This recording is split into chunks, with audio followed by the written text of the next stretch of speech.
such a difficult story. Well, tonight, Miami-Dade Mayor Daniela Levine-Cava says that FEMA crews are now here and on the ground. CBS 4's Joan Murray is live in Surfside with the latest from the command center. Joan. Well, good evening, Lauren and Jim. We are a couple of blocks from the building, but over my shoulder you might see some smoke that continues to pour from what's left of that condominium. Good news today, both the governor and Mayor Daniela Levine-Cava said more help is on the way. From high above, a fire truck sprays water trying to put out a stubborn blaze, reigniting at the partially collapsed Champlain condo.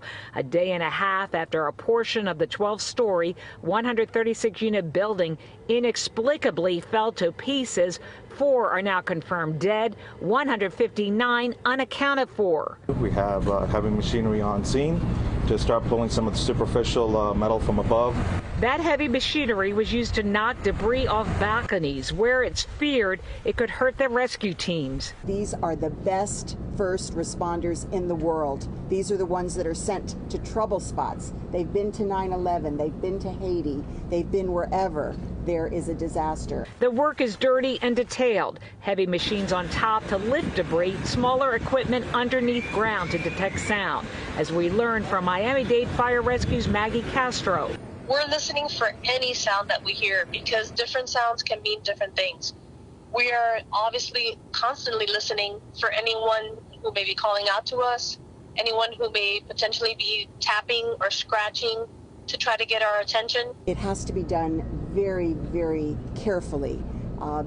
They can't dislodge pieces of debris that could injure them. But the work can't happen fast enough. Families and friends desperate to find the missing. Abe Datz is friends with families looking for loved ones. You wake up on a rainy day and you hear a building collapse.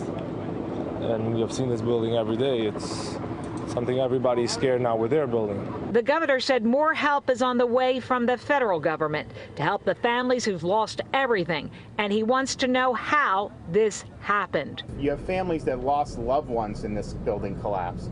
They have a right to know. You have other folks who were able to get out safely, but then lost their homes. When we were walking out, one of the things that they were cleaning up were all the family photos.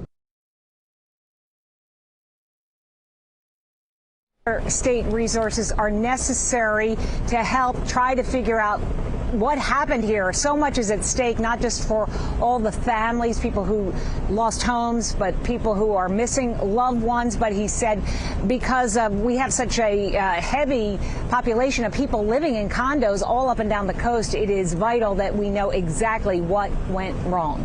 In Surfside tonight, Joan Murray, CBS 4 News. Joan, you're at the command center, and that's really where all the authorities have been gathering to give updates. Of course, so many people wanting to learn the very latest. What can you tell us about when the next update might be?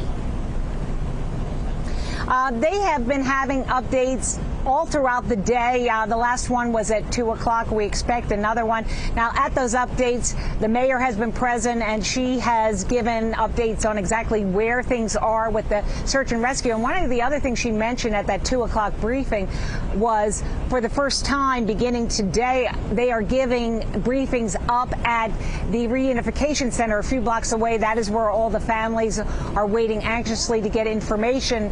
I was up there last night, and it's a big frustration among the families to get any information from down here where all the work is going on. So she said they are providing updates up there. It is, of course, a great comfort to the people who are just so desperate for any information about their loved ones. Lauren? Yeah, Joan, those are really the people who need to hear that information immediately. Joan, thanks so much for your reporting tonight.